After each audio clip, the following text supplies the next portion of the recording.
अवधूत चिंतन श्री गुरुदेव दत्त। आपल्या दत्तधाम सरकारमध्ये कमीत कमी हप्त्याला 5 ते 10 हजार लोक दारू सोडण्यासाठी येत असतात। इथे काय येत असतात तर इथे आल्यानंतर मी कोणालाही दारू पिऊ नको म्हणत नाही। इथे आल्यानंतर इथून घरी गेल्यानंतर 24 तासाच्या आतमध्ये 1 डझन दारूच्या बाटल्या घ्यायच्या असतात आणि घरामध्ये दिसतील अशा ठेवायच्या असतात।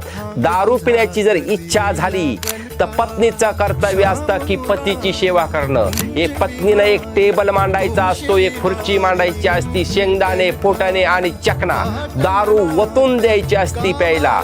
दारू वतून जरी दिली तरीही दारू पिणारा दारू पित नसतो, कारण संकल्प शक्तीच्या ताकदीने ब्रह्मदेवाने या सृष्टीची निर्मिती केलेली आहे। इथे आल्यानंतर सर्वात पहिले संकल्प घेतला जातो। संकल्प शक्तीच्या ताकदीने जे पेशंट असतं त्याच्या मनामध्ये एक दृष्ट निश्चय होतो, तुम्ही दारू पिणारच नाही। संकल्प शक्तीच्या ताकदीने मनामधील निगेटिव्ह विचार जातात आणि पॉझिटिव्ह विचार तयार होत असतात। अवधूत चिंतन श्री गुरुदेव दत्त।